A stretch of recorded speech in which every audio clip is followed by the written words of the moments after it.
So it starts with one of the basic questions that many of you have asked, which is how do you compare or choose between array and a linked list representation?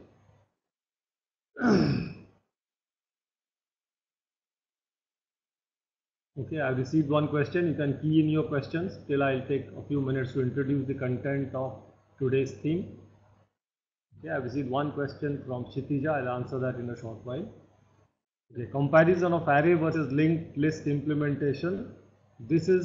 So here I'll drop some ideas, okay, and give you some analytical methods to choose between these two very important representations, and we'll do it both theoretically and you can also test it in practice. What are the ways we do it? We have to basically use time and space complexity. Okay, so the slide has a table with lots of entries. What I will do is I will explain some of the entries so that you can appreciate and complete the processing for the remaining part of the table. So I'll move on to the next slide. Something is missing out here. Just a minute. So the next bullet on the first slide says that we will be doing certain applications today. You feel free to ask me other applications if you have during the question answer session. But what I will do is, so you observe that I have chosen random, or very different applications to illustrate the data structures used in solving problems. A very well-known problem is balanced parenthesis. I find it useful. This is to process HTML documents of a certain kind. Expression evaluation is also a well-known problem which is solved using data structures. Sparse polynomial manipulation I'm going to take up in a short while. And there are a long list.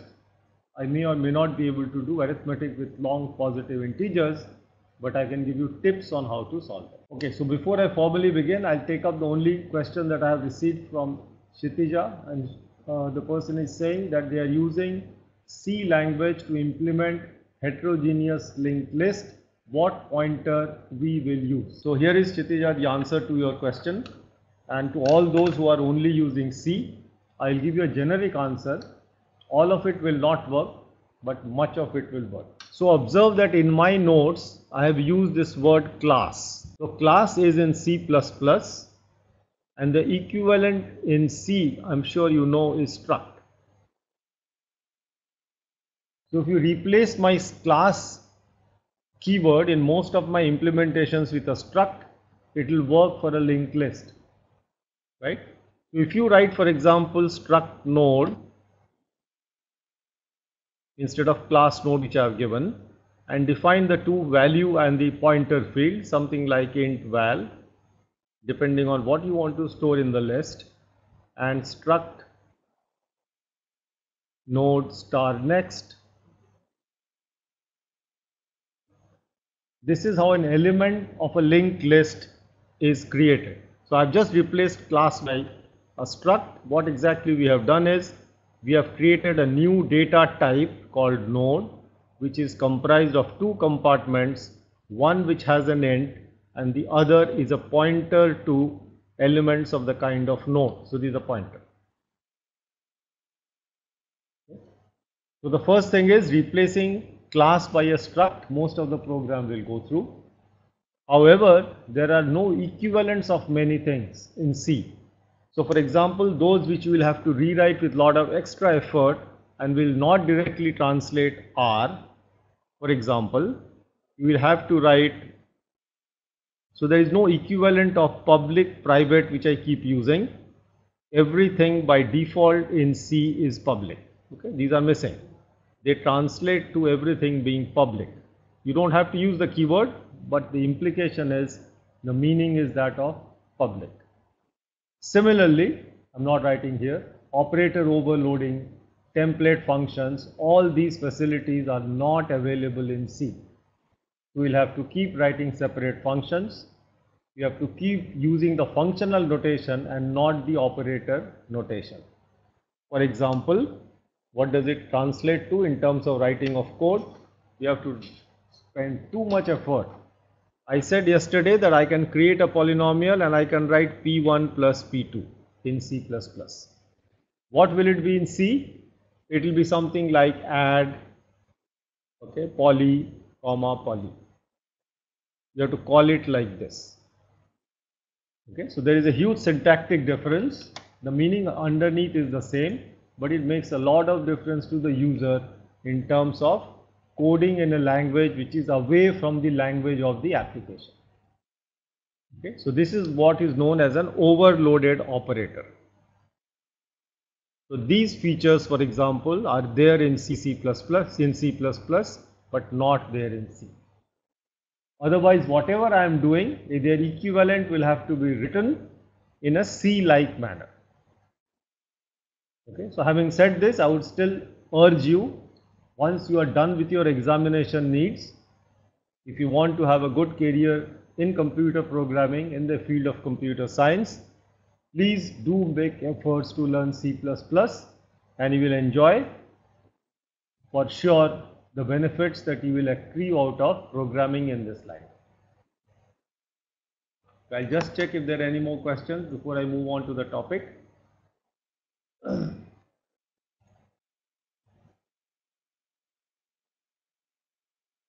Okay, Ashwarya is still saying no audio. Most sites are saying it's okay. So I guess I'll have to continue. Okay, so with this explanation that every C++ program, you know the language C++, right, and the meaning of C++, it means all features of C and some extra features, the plus plus.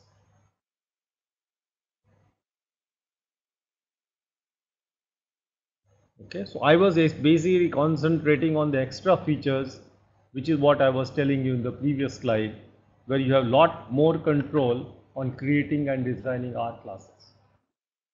Okay, so let me move away and let me try and give you a feel of what I am going to do today by first picking up.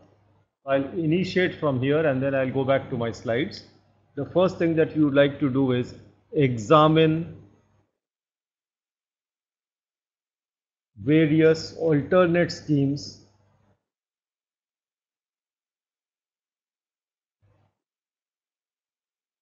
or if you want to call it designs for choosing a data structure. What I'm going to do is not exhaustive, but it covers the basic ground which determines how to use this. So with this background, I would like to move away and go to my slide. Basically go to slide number 2, okay, which is trying to explain something. So this is the context in which I will be working. We are going to look at time complexity and space complexity. I hope you are familiar with these terms when you analyze any piece of code or algorithm. Okay, I have used two terms which may or may not be very standard, so I'll sort of explain them. One is called the forward traversal of any data structure. I'll define it as it comes. So forward traversal is starting from one end and going right all the way to the last element of the list. A backward traversal does the inverse. Okay. The last one bullet in the slide says both the traversals are non-destructive, which means that they do not change the content of the data structure. So I'll explain one table in great detail, okay, and then we can move on to the other ones. So look at the first table. This is talking about time complexity, and the theme is a linked list. Okay, I'm going to draw here and show it to you a little bit. Let me read the columns. I will not do all, but I will do some. The first column, which is the linked list, gives you some idea about what is this linked list characterized by. So the first row says it has a pointer to the first element. Okay? A linked list may have indefinite number of elements, but I have only one way to access the list, which is by a pointer to the first element. Everything is inside the list otherwise. I've slightly changed the standard and said, okay, I'll give you one more pointer which always points to the last element in the list. So I have 2 pointers now, first and last. The third one says I'll have a circular list. There is no end in that. I'll draw and tell you, and then we will talk about of having a single pointer to the last element in the list.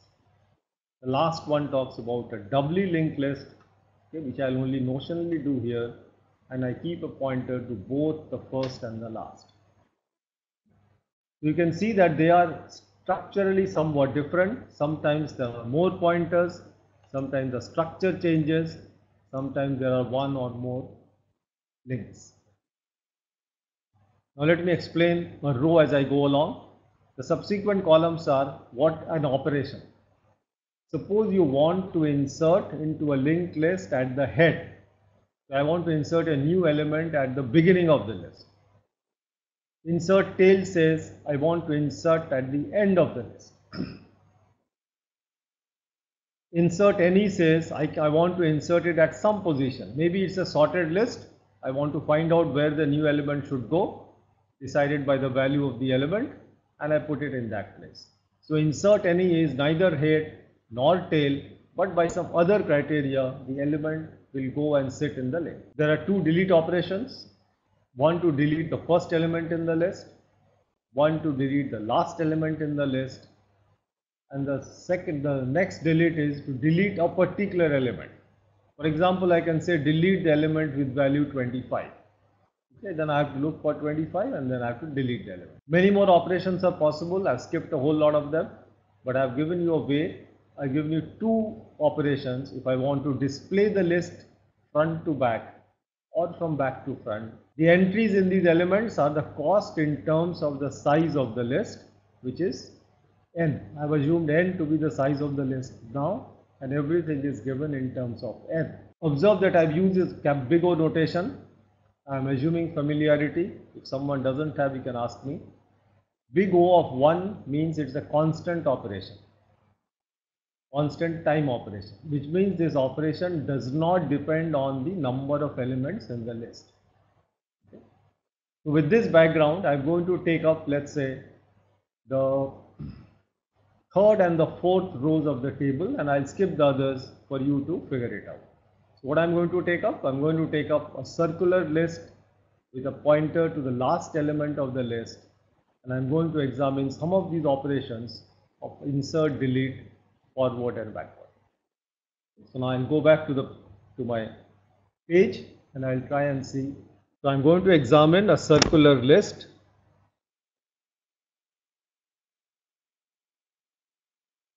with a pointer to the last element, or also you can call it the rear.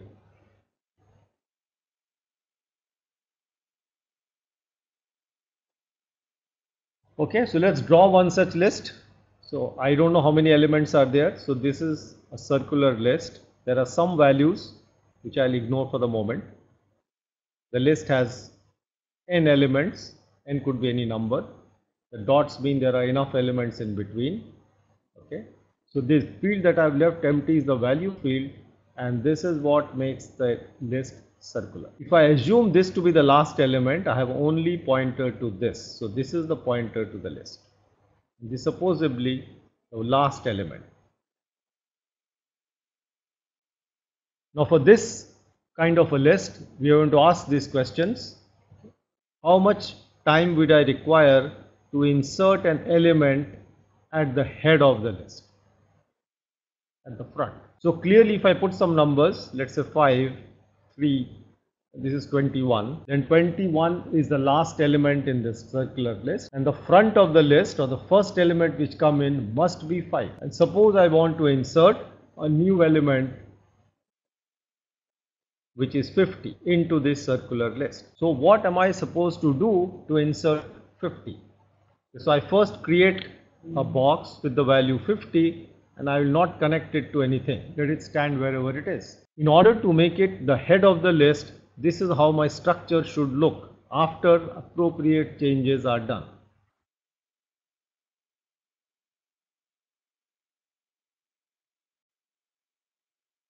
So the last element remains 21, the first element has become 50, and therefore this should point to this. And my list still points to 21, because this is the last element which was there earlier, continues to be the last element, the pointer. If you agree with me that this should be the correct picture after inserting an element at the beginning of the list, tells us that the number of changes which are required are the cost for acquiring a box and putting a value 50.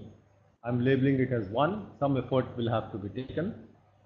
Setting up the pointer of 50 to the earlier head of the list, which is 2. I have to populate this part correctly. And I have to change the next pointer of 21, which was 5, to a new thing, which is the new element. Nothing else changes. So since this operation requires 3 pointer manipulations only, independent of the number of elements in the list, we say that this cost is O of 1. So O of 1 means insert at the head is an operation which is constant time operation. I don't know how many of you have seen such a thing, so I'm going to explain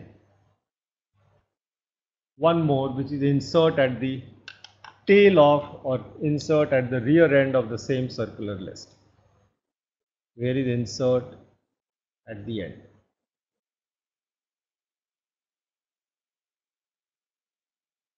I'll copy the same list which had just been created after the insert. The list has element 50 at the front right now, followed by the old front, which is 5, and then it goes all the way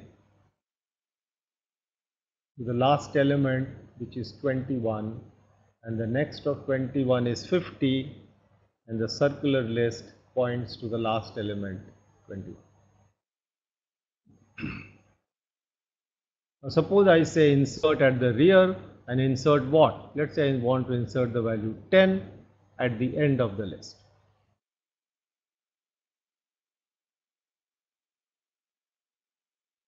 So if I want to do that, my correct picture now should be some part of the list will remain unchanged. This is 5. I go all the way to 21. Okay, now I want to add something at the rear. So this was my rear. My rear should point to something else. So where should I put this new element 10? After 21 or before 21? Okay, so that's important. Now since you are inserting at the rear, I'll take the stand that I'll add it after 21. So here is how 10 gets added after 21. The successor of 10 becomes, being circular, the element 50. And since I've inserted at the end of the queue, this becomes my new pointer. So once I know pictorially what I have to do, writing piece of code is not difficult at all. So once again you observe that there are some changes. First is to get this box and put a value. Next is to change the content of the next element of 21. So this pointer has changed. Then I have changed the next element of 10, which has become the earlier one. And also I have changed the value of pointer. 4 operations are required, each of which are constant time, and therefore this is also O of 1. Let me go back to the table and see. Okay, so you observe in the circular list, I'm saying here both head and tail are O of 1, and that is precisely the reason. Okay, so now I'm going to pick up something. Suppose you want to delete an element at the rear end of the queue. So I'm looking at I'm skipping a few columns and I'm going to the red mark O of n, whose column head is delete the rear element of the queue. Okay. Now you can see why this is O of n. Okay. So let me get you a feel by going back to my picture and seeing why it is not constant time operation. So let's go back and look at this structure again. Okay, so this is the new list. As you can see, PTR is pointing to 10, which is presently the rear end of the list. The front happens to be 50, and here we are saying please delete the element which has the value 10, which means what we want after the operation has been successfully completed is this list where the last element has been deleted.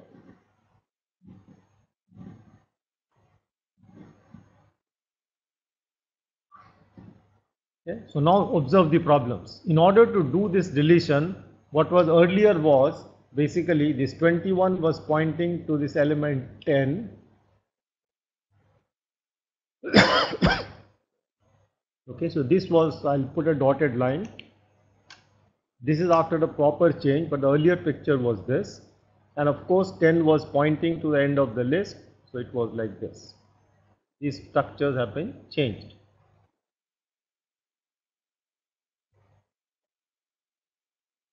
So why is the operation not a cheap operation? The problem is this. In order to delete the element 10, which is what we are trying to do, we need to know who is the predecessor element of 10. So I need to know this box which has the value 21.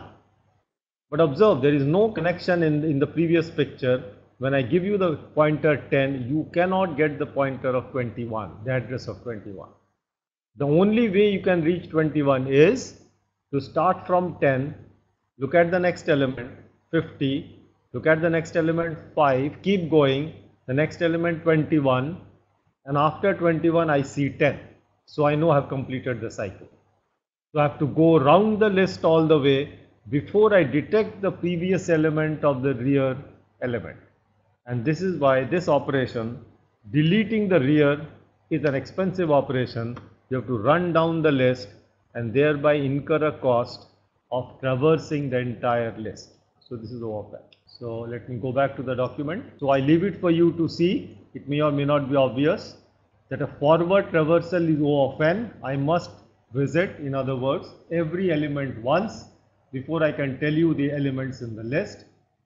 But if you want to know a backward reversal, which means the last element followed by the next to last element, followed by the previous to last element, and so on, it's not going to be easy. The last element you can figure out immediately, but to figure out the previous to last element, you have to go around the list once. You pay n cost to figure out who is my next or previous to last element. But since you do not know which is last, you don't know which is the second last element. You have to go once again round the list to figure out the second last element. Therefore, you observe the logic says that by traversing the list backward without using any extra pointers or any other extra information requires you to traverse the list n square times. So I'll only talk about a few in the doubly linked case. I'll draw it over here. So I'm now looking at doubly linked list. I am on slide 2 and I'm going to explain some entries and not all. It should be clear that if a singly linked list, you can insert and delete with O of 1. Clearly an extra link field cannot make it worse. It will be as good as the previous one.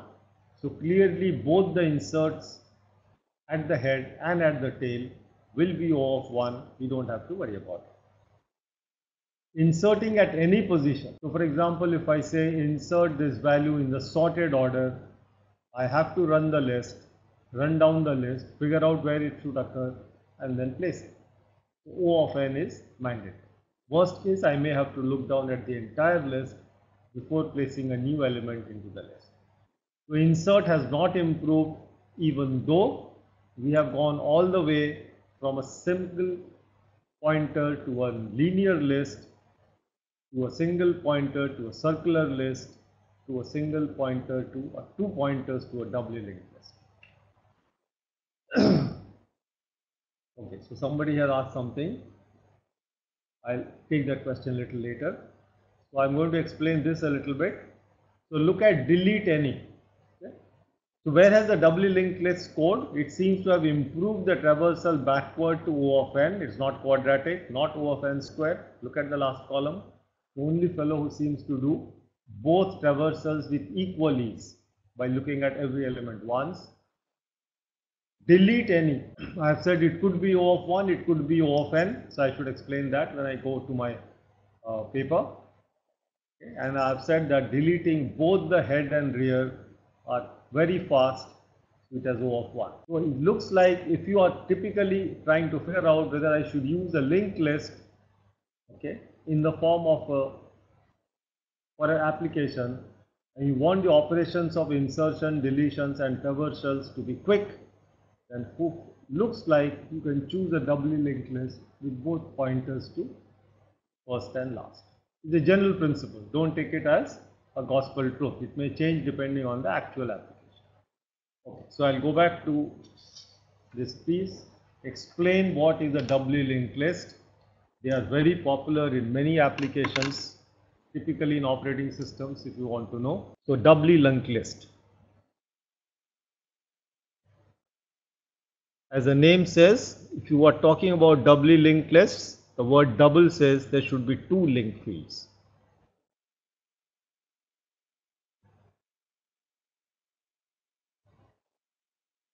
So let me show you a doubly linked list with, let's say, some elements, some prime numbers, let's say. How will it look like? So it will, and I have said it has two pointers. If I want to draw what I have written in the last row of my table earlier, first I will draw the doubly linked list. It is not circular, however. So I'll draw these. Then there are two linked fields, the data is in the middle, and I have two linked fields surrounding it.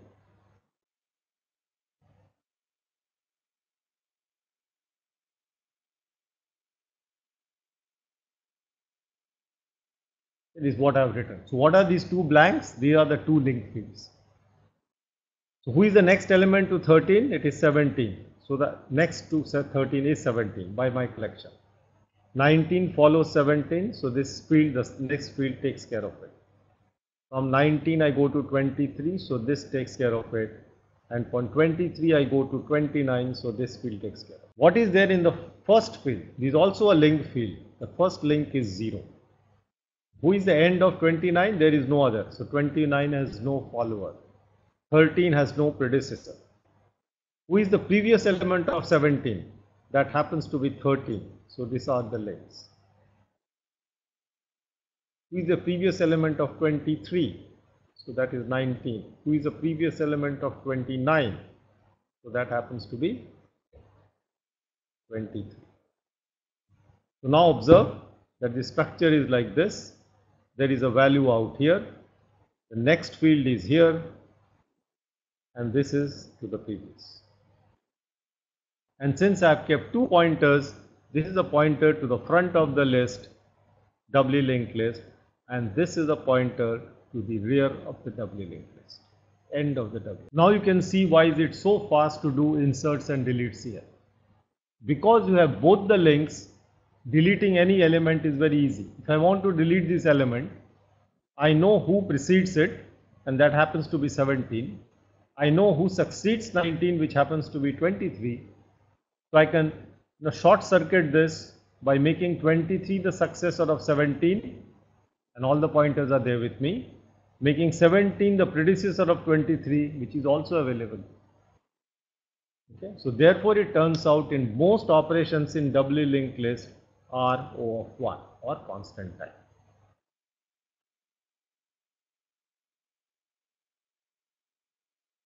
So why have I said that deletion of any element could be either O of n or O of 1? With a small separate stand, if we want to find an element and then delete it, suppose I say delete 17 from this list, then I have to first keep searching for delete, identify it, and once I sit at delete, I can delete it immediately. However, finding may take order of 1, order of n. But suppose I say, I give you this value and I say, please delete the node which is at 19. Suppose I say, delete this node. I give you this pointer and say, delete this. This can be done in O of 1 because I know both its predecessor and successor.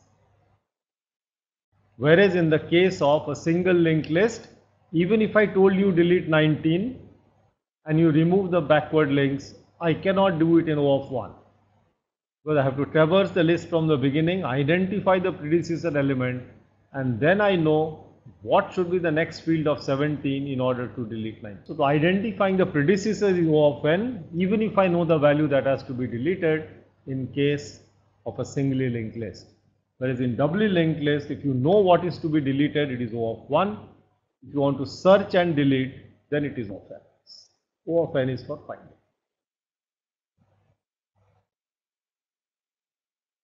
Observe that since I have kept 2 pointers over here, I can do a backward traversal of the list by taking the rear pointer and chasing the backward links. So I first take rear display 29, take the previous element from the left field display 23, take the left pointer, chase it and give 19 and so on. And okay, so this is the power of a doubly linked list. So I'll stop doubly linked lists. Essentially I am saying that there is too much of detail that one has to figure out, but decide a data structure, how many pointers, for example front and rear, 2 were there, how many linked fields, what should you put over there, but most importantly, what are your primary operations? Can I speed up the primary operations by choosing the right data structure? Okay, so this is the theme under which I have tried and explained to you. Okay, so now I am using the mouse pointer. So if you have figured out, I have done this doubly linked list. I have sort of explained the various entries over here, and I have told you that this looks very competing if you are working it for a general application. For specific applications, we may choose something different than what I have told you here. Let's move on. So what I am going to do now is to very quickly run down this question many of you have asked, arrays and linked lists, and this is some quick explanation as to between a linked list and an array for implementing a stack, what could you choose and why? First, remember that array can be chosen only if you have some idea about the maximum number of elements in your collection which will ever go onto the stack. So typically, to create an array, you need to block so many memory locations, and therefore creating an array, the first very basic operation, int a100, int x20, depending on what you want to do, requires an effort proportional to the size of the collection that you want to create, something like that. A linked list, because you initialize, you also want to initialize the array, therefore you want to spend O of n time. In a linked list, all I do is create an empty list, so it's O of 1. I don't have an element, I have nothing to fill it in. Okay, but in array, I already have prepared an array of so much size, I have initialized with some reasonable values, so I have put up a decent effort. If you look at the rest of it, you observe there is hardly any difference, despite using a linked list, okay, which is not direct access. The times for the various operations are quite competitive. It is very comparable. The only thing which is not comparable between an array and a linked list is that in case of linked list, the is full, is the stack full, is an operation which does not really require implementation, because the stack is full only in some sense when the heap is full. Okay, so it's not very relevant and it's easily done. Whereas for arrays, you have to do it because your elements can easily exceed the size of the initial population that you would have chosen. Now, if you look at the linked list, otherwise, if you look at the array and linked list, it looks like there is hardly any difference between when I choose a stack or an array. Okay, so this is indeed a great advantage. Come down to a queue. I've given you some possible implementations of a queue on the same slide. Observe again that I can use a circular queue. The last row, I can use a linked queue with 2 pointers, non-circular, or I can use a circular array. Again, you observe that the first and the third are very competitive. The operations are same. So between an array and a circular array linked list, there is hardly any difference. The operations are equally fast. The only thing is a circular array will have a size limitation and it will take some time to create and initialize, whereas in case of a linked list queue, I do not invest too much time while creating it, but as the size grows, the queue will grow. Okay, let's see if I can take some questions from you before I move on. Yes, so now my problems are starting, problem solving session. So before that, let me see what are the questions that have come up in the meanwhile. Okay, so there is another question and she is saying, nope, it's a girl. The question is, how do we reference all the elements in a one-dimensional array? So I am using reference as a normal array, okay, and not as an array of references, which is not allowed in C++. So I'm writing the question here and trying and answering it. Question is, how do we reference all elements in a 1D array? Okay, since I have not probably fully understood the question, I'll attempt an answer. But if you want to chip in more as to exactly what your question is, please feel free to do so. So how do we create an array? So I may create an array as int a100. Often when you use an array, you do not want to use the array up to its full size. Even though I have created 100 elements, I may like to use only a part of it, say 20 elements, 30 elements. So if you do in C++, this is probably what we will do.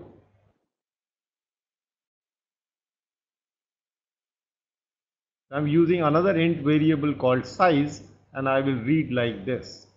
In C++, this means that please give me the value of the number of elements of the array you want for this run. Okay, so I do this, and then depending on what you like, I can set up a local loop which starts from 0. So that's how arrays are indexed. Go up to size, which is one less than the physical size, the last index. I do something like I++, and then I write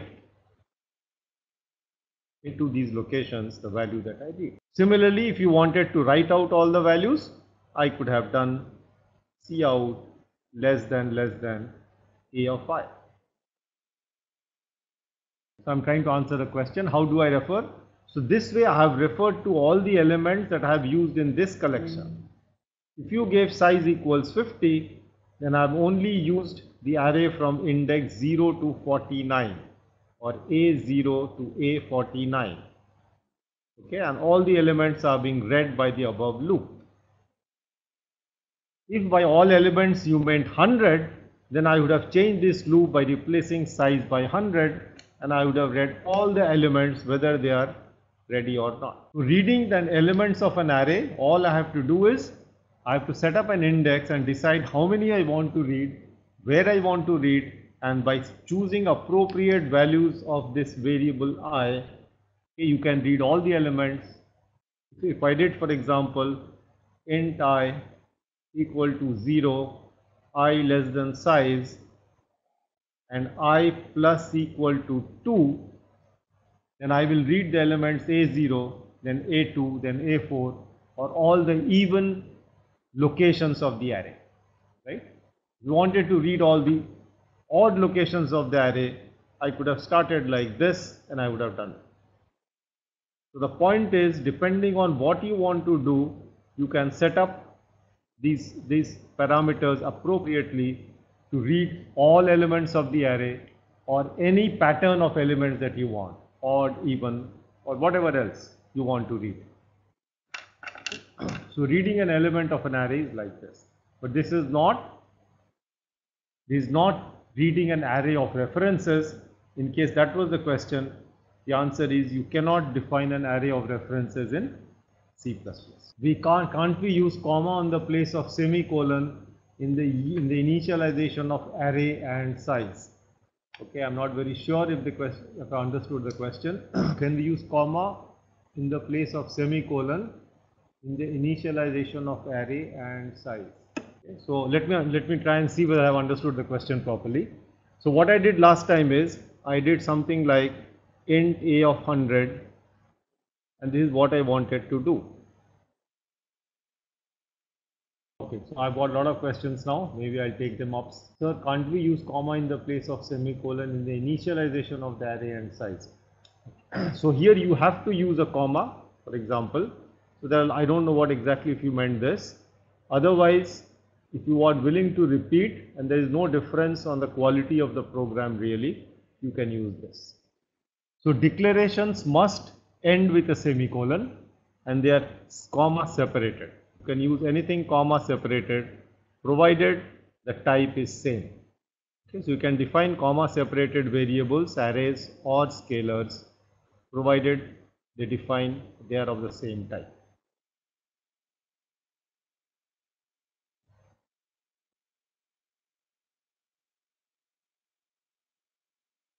Okay. For example, I can write int a comma b comma c comma d 10 comma e equal to 5, f equal to 0. All of these are fine. It ends with a semicolon. All of these are comma separate. I hope I've carried the meaning to you. Now I think there were more questions, so let me quickly review them. How will we enter into a circular linked list? Yes, good question. Right? Because a circular linked list is a circle. You have to decide how to enter. So the point is, the designer of the list decides how you want to enter.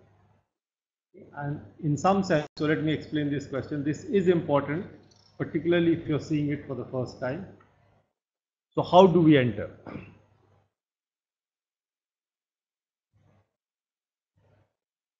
This was the question.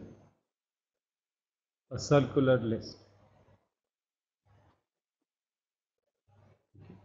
So C code is not important here. First, let's see how a circular list will develop, and we have to take a decision where you want it to point to, the first element or the last element. Okay, let us say I have given you a last element solution. Let's say we want to point to the first element of the list, if that makes sense.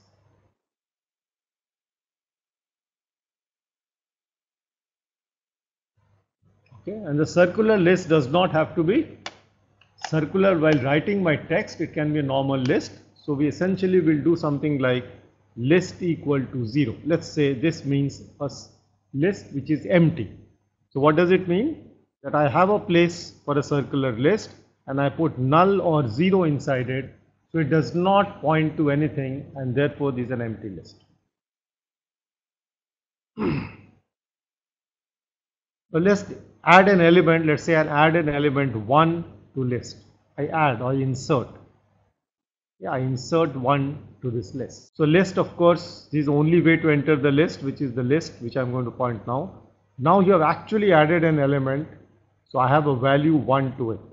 Since it's the first element, I want list to point to this, so he points to it. However, since it's a circular list, where does this point to?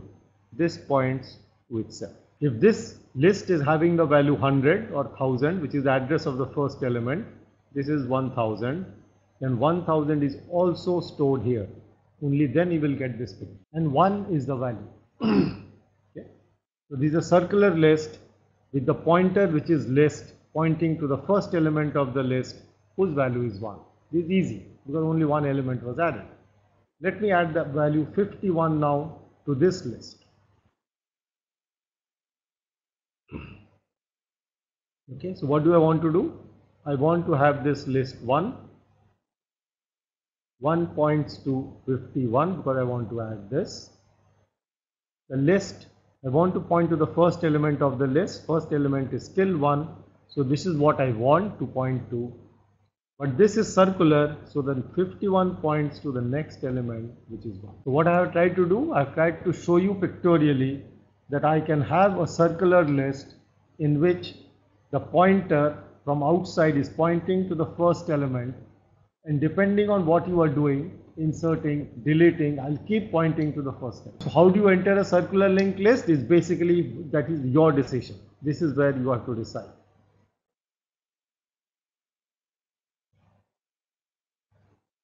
Some people keep it to the first element. Some people keep it to the last element of the list, which means the element which was just added the previous time. So the first element will always be 1. If you are changing to the last element, this will not change, but now the pointer will go to 51 and so on. You have to manipulate. You can't use both. It either points to the first element of the circular list or to the last. The trickier part is, suppose I reach an element like this, a list like this, and I say delete the element in the queue, sorry, the list. After deletion, you will have to create an empty list. All that you have to manipulate through your program. So conceptually, a circular list is no different than a regular list. Only thing is there is no end. There is no node which has a 0 value in the next queue. Every pointer is pointing to some element, okay, and that's how it is gone.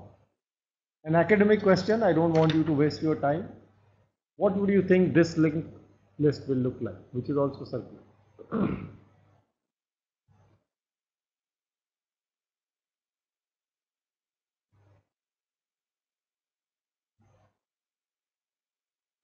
Okay, so I have drawn, I would say, a hypothetical figure in which there is a circular list, but the circular list does not contain all the elements.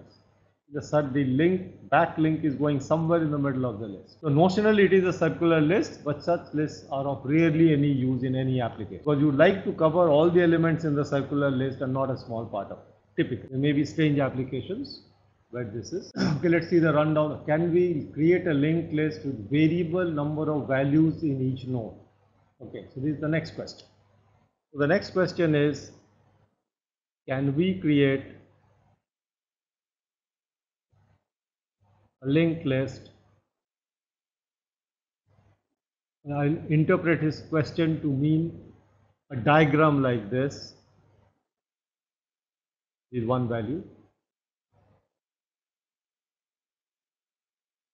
Okay, let's say this is 20, this is 5 and 2.0. This points to another element. This is what your friend wants to know. Let's say 2.5, character small a, and a value 25, and like this pointing. The fact that this element has only one value, which is 20. This element has two values, so the structure of the field is different. This has three values. You can even ask something different. You can say I want two linked fields. So I don't necessarily have to have different value fields. For example, I can say, can I have something like this, where there are two linked fields and one value, let's say a string CS101 or something. So this is the spirit of the question. I've tried to explain what he wants, and then now we have to answer it. So variable number of fields in a node typically in both C and C++ are not allowed, and this for a very simple reason. Remember that this itself, you take this box, this is a data type. Whether you use a struct or you use a class, this is a data type that a user has introduced, which has one value, okay, and one address.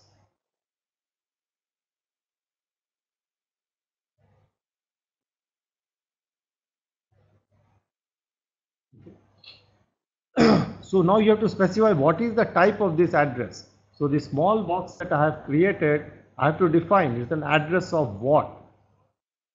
If I define that this is an address of an entity like this, then only it may work.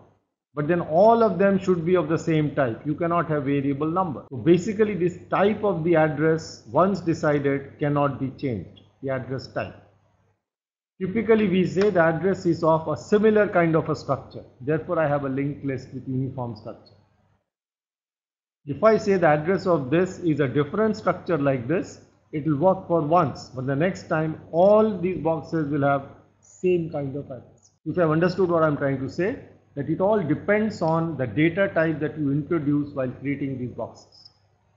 And once you define what is the address you want to put in here, you give a type declaration that is enforced on all instances of such things that you do. So if this points to something like this, next time it cannot point to unless you keep doing these things. So this is not a generalizable solution.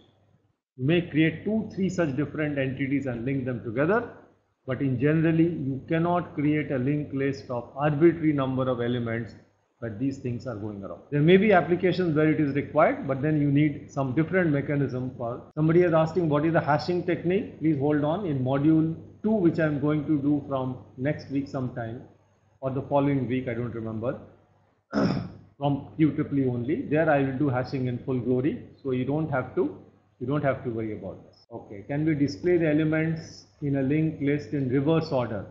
Yes, you can easily do that. Actually, I have given you 2 examples. I've given you many examples in my linked list design where you can do that. And again, I'll say it very quickly.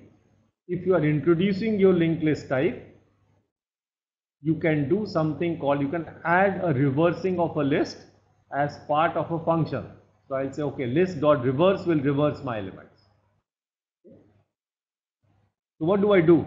Of course, I need to, it will be nice to have and access to the last element of the queue if you want to do it fast. Reversing is not an issue. The issue is, can I do it fast? Can I do it quickly? Okay. So for doing it quickly, you'll have to spend some time and effort. You have to create the data structure so that you can reverse this fast.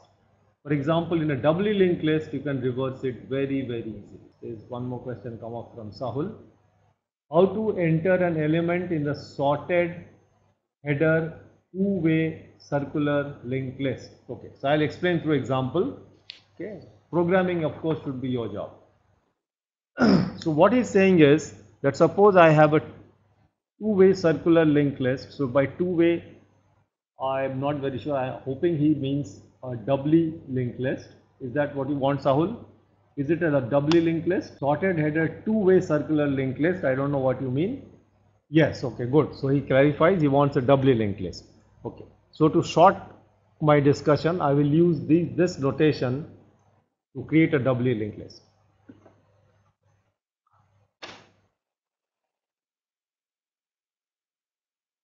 Okay. And he also wants it to be circular. Okay. So basically this element connection goes here. Okay. Let me, without loss of generality, assume that my doubly linked circular list, this is how I'll describe this structure, two linked fields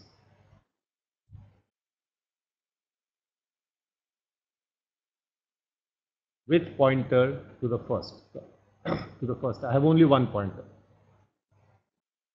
Okay, and you observe that in doubly linked list I don't need two pointers. So if I take the first element and take the previous value, I'll get anyway the end of the list because it's doubly connected. Okay, so what he's saying is, so let me put some value. Suppose it is sorted in ascending order. So let's say this is 20, this is 51. There are two linked fields which I'm not drawing. Suppose this is 62 and this is 115. So I have this. Now it is sorted, as you can see. They are sorted in ascending order.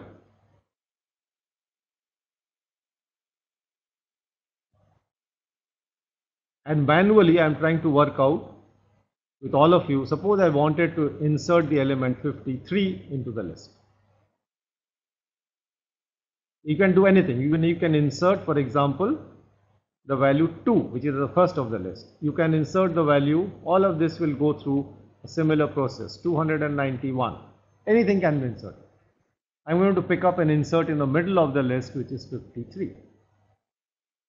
So what do? I have the element, the pointer to the first element in the list. So I will pick it up, 20. I compare 20 with 53. So I know that I have to go down because this is 20 smaller.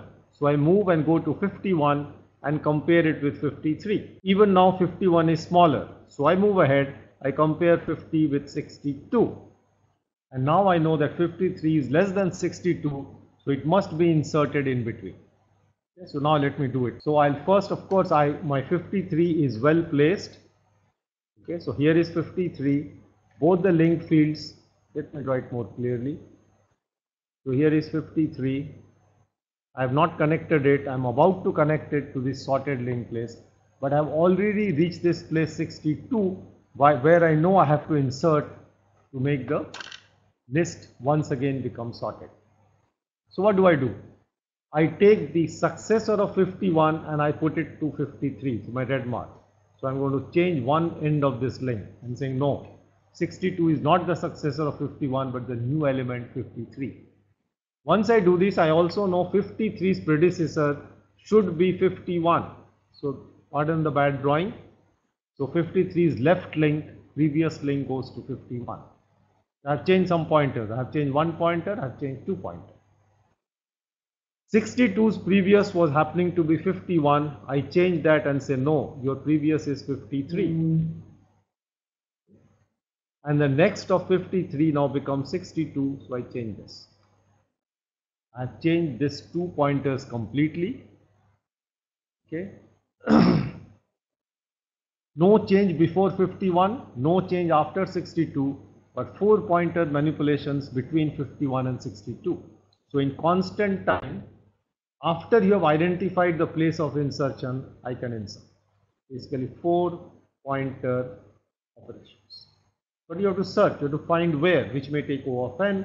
So overall it's O of n to find and insert.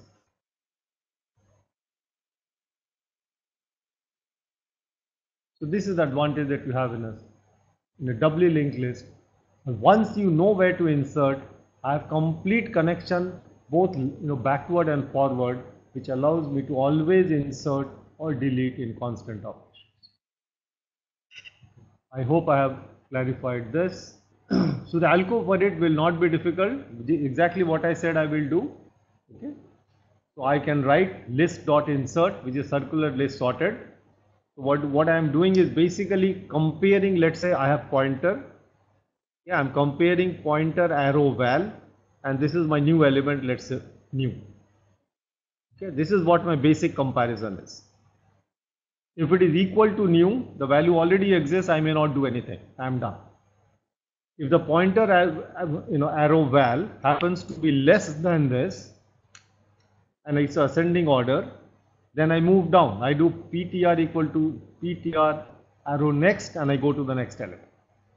If it is greater, then I know where to insert.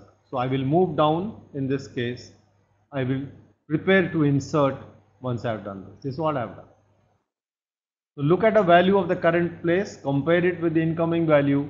Depending on whether it is equal to first case or less or greater, I'll take 3 different actions.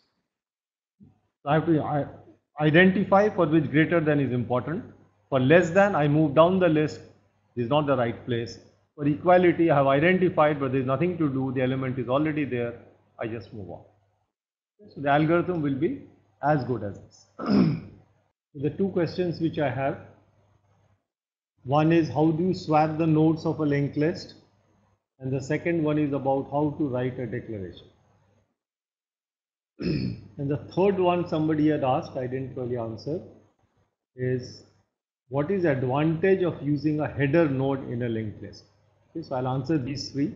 So I'll take the first question, which is about declarations. So the question is,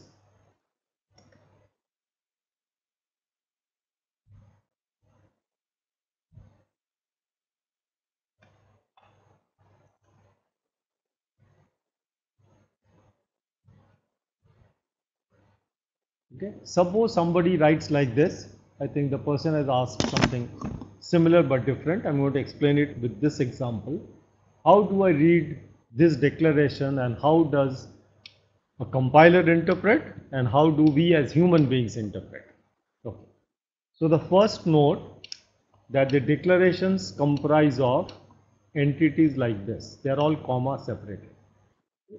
So there are 4 declarations which are happening in this single statement.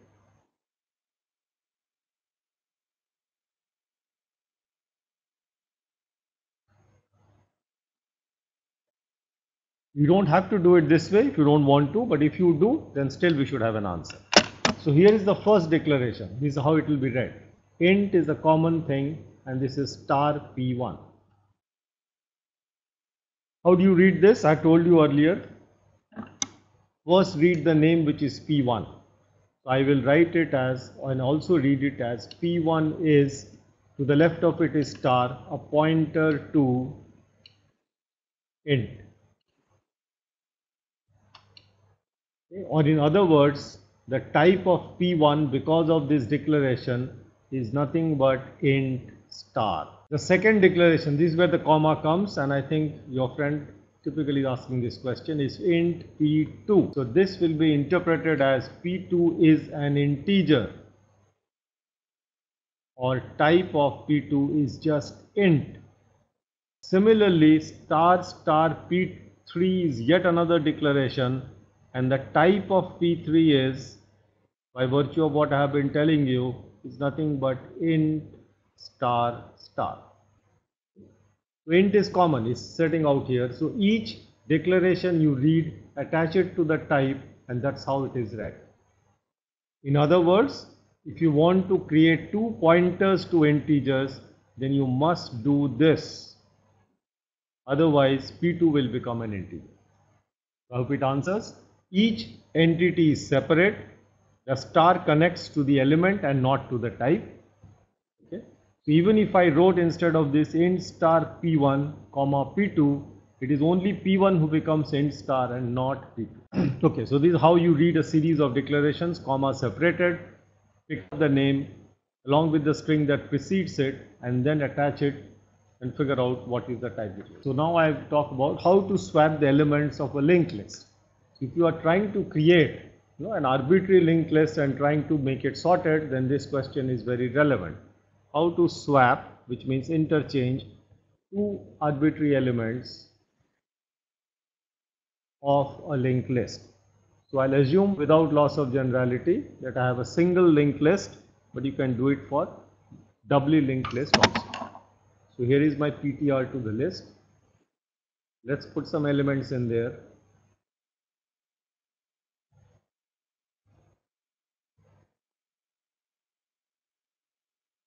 I'm not assuming it to be circular, so there's a 0 element out here. And I put some values, let's say 25, 13, maybe 5, maybe 90. It's not important what the values are. But somebody says, I have figured out, I want to sort it, and I observe that 25 and 13 are in the wrong order. So I want to change it to look like, after some effort, it should become 13 followed by 25 followed by whatever. So what I am trying to do, I am trying to swap the values of the two elements, which are not too difficult. So now observe, this is PTR or this is P1 and this is P2. Now let me take two arbitrary elements of the linked list. They may not be consecutive. This is some value V1 and this is some value V2. They point somewhere, we don't know. You have this P1 which is a pointer to this node and P2 which is a pointer to this node, and you just want to swap the values. So this amounts to swapping basically two ints which are situated in here. So how do you swap two ints? Exactly the way is what you will do. So we'll create a temporary variable, let's call it TMP. What is the type? Let's say int. I'm assuming these are all int. Otherwise I'll change the type. I'll copy V1 into the temporary variable. I'll show you how to do that. Okay. Now once V1 is stored here, I can change this value. So I'll change this value to V2 and then I'll take this value of V2 and I'll change it to the value which I copy from here, which is this. So how do I write it in a programming thing? I'll use this short space. So P1 is a pointer to the first box, P2 is a pointer to the second box, and our job is to swap the values. So I take TMP I have already defined. So TMP equals P1, you have to use this arrow to access this value and pick up the value, whatever the value field is, let's call it var. Okay, so this takes care of storing this. Then since I have stored the value of V1, so I can now do V1 equals P2 arrow val. Remember, val is the name of the field. The actual value will move, and eventually I'll say V2 equal to TMP, and I am done. So what did I do? I just exchanged the values. Now I do not know. Maybe your friend does not want that. The friend wants that this whole box shifts. Not merely the values which shift, but I want the boxes to move. That could be another way of swapping. I want to swap the boxes, not the contents. Okay, so I don't change the boxes here, I just swap their contents. So one suitcase had gold, the other suitcase had diamonds. In the gold suitcase I have put diamonds and in the diamond suitcase I have put gold, but the suitcases are in the respective places. Right? If you want to do the other way around, then observe, I want to change this. So I want this box to go here and I want this box to come here. If you want to change the elements, the positions of the two boxes, it should be clear that I have to take these two pointers and sort of swap them, which also I can do. Whether you want to swap the boxes or you want to swap the values will depend on whether you want to use the value or the integers or you want to use the pointers to move them around. Yeah, both you can do depending on what. The last question which I thought I'll answer was about what is the advantage of using a header node. Now this has a deeper meaning, so let me explain this to you. Typically, remember, I have not elaborated in these lectures too much, but I have used this new every time in my code. It is the equivalent of malloc or calloc of C. Okay, this is a new of C++, through which you create. So let me draw these two parts of memory. One is heap for runtime or dynamic memory, and the other, let me call it static, which are your program variables.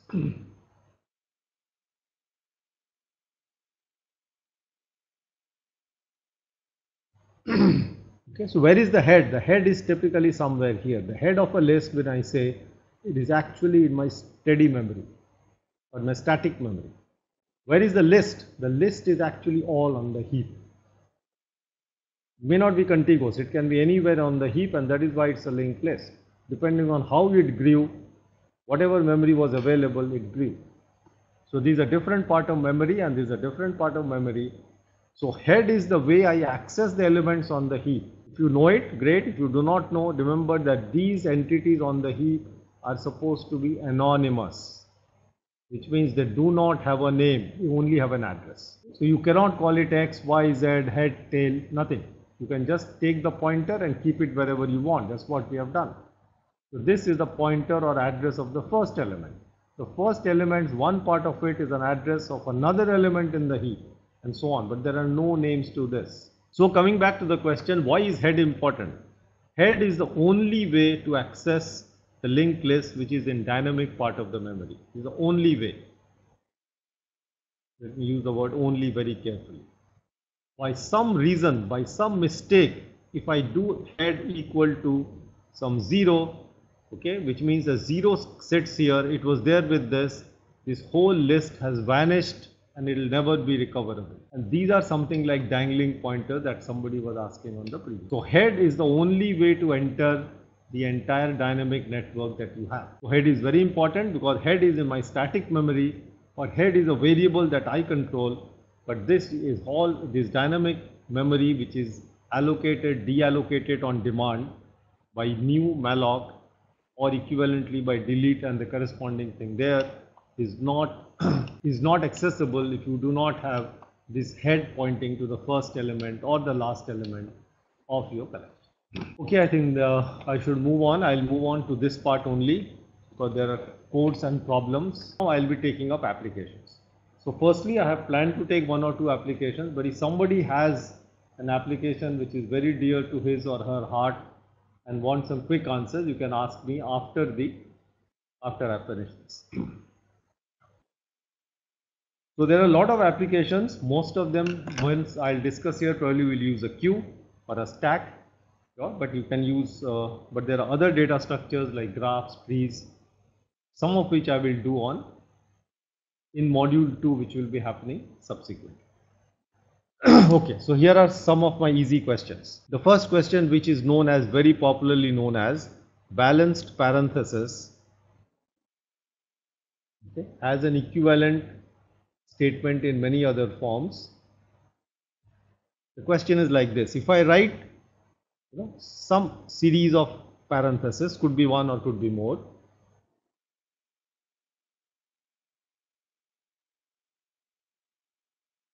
suppose I write this and assume that there is something in between which I am not showing you because that is not relevant to this particular problem. So there are some things maybe between them, one or more entities. The balanced parenthesis problem says, for example, looking at the open and closed forms, every parenthesis has an open and closing forms. Okay. Is the expression balanced? Does it make sense? Because every parenthesis has a matching partner and the whole thing is correct. Okay. First, let me tell you some trivial counter examples that some simple ideas would not work. For example, looking at this, if I see there are 3 closing parentheses, there are 3 opening parentheses, that the match appears to be there, the same number of opening closing parentheses, they match, and therefore I can say it is balanced, maybe.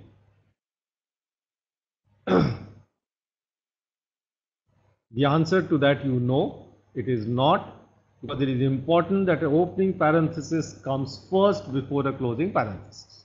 So this is well known, there is nothing new.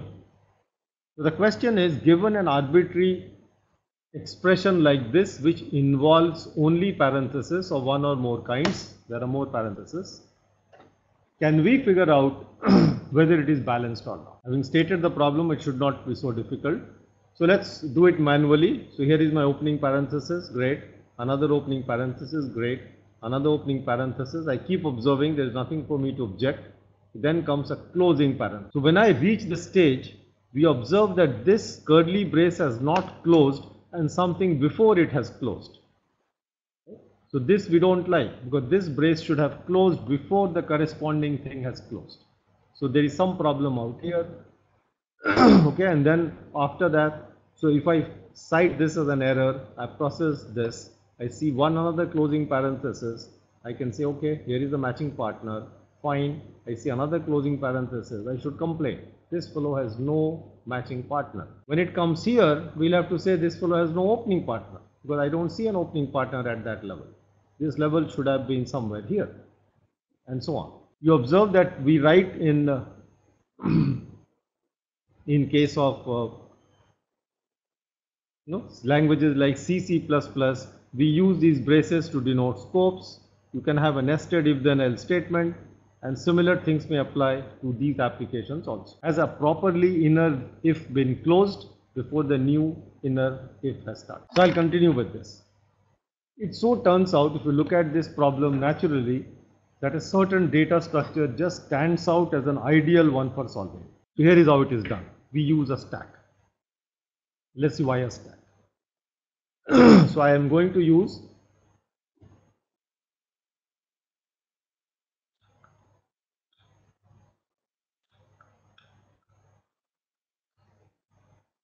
let's say this expression. The expression is not important. So I create a stack. I'm going to visually do it manually. I get a left parenthesis. If I get a left parenthesis, I know that I have not seen its right matching partner, so I should wait. I have no action to take. So this is the time I put it onto a stack. This is the decision. A left parenthesis, please wait till something has been seen. So basically push it on the stack. Keep a stack and push on it. I read the next symbol, I see another left parenthesis, I again push it on the stack by the same argument. Now I find a right parenthesis. If I have seen a right parenthesis, then everything up to the left parenthesis is the matching balanced expression. Thank you.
you.